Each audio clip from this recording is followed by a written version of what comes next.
Welcome to the wonderful world of canister filters. In this video, we'll be using a Fluval 407, but everything we do here can be duplicated in any of the 07 series. I'm going to show you the proper way to set up all your media to get the most out of your canister to keep your tank clean and clear of debris, and also give that super important beneficial bacteria a great place to grow and flourish. Stick around to the end for my pro tip on how your canister can do more to help you get that crystal clear looking water that we all love. Let's go.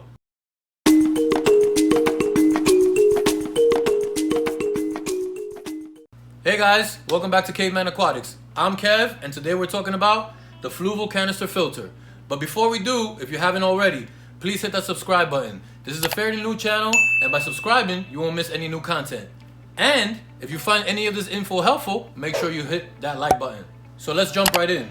First thing you need to know about your canister is the direction of the water flow. In the Fluval 407, the water is going to go down the sides through your coarse and medium sponges, and then across the bottom and up from the bottom to the top and out your canister filter.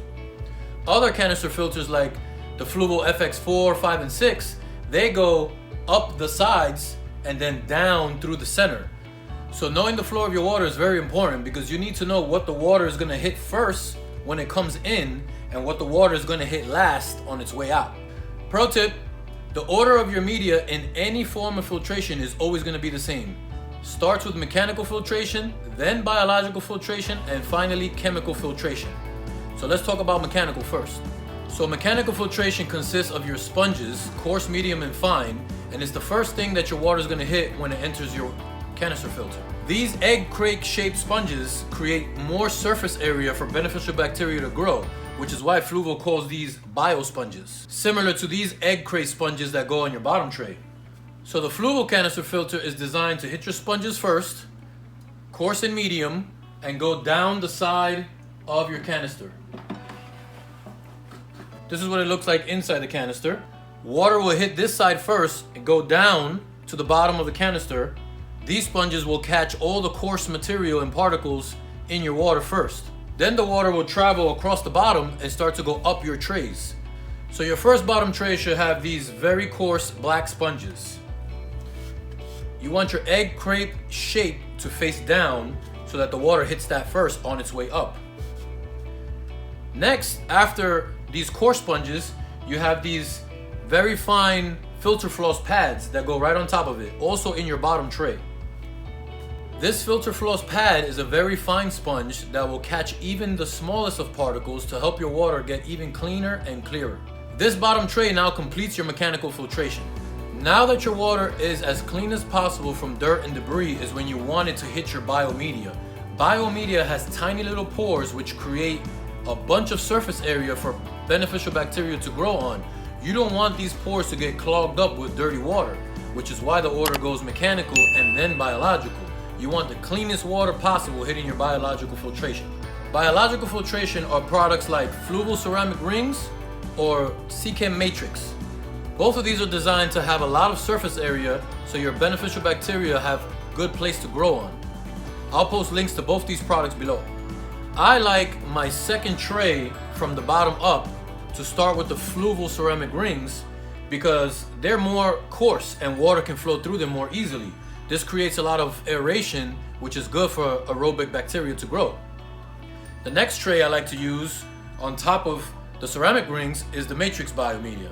So I've got mechanical filtration on the bottom, then the ceramic rings, then the matrix on top. You want to keep the same biomedia inside your filter because this is where the majority of your beneficial bacteria live and grow. Also, you don't want to wash this with tap water. The chlorine in your tap water is going to kill the beneficial bacteria.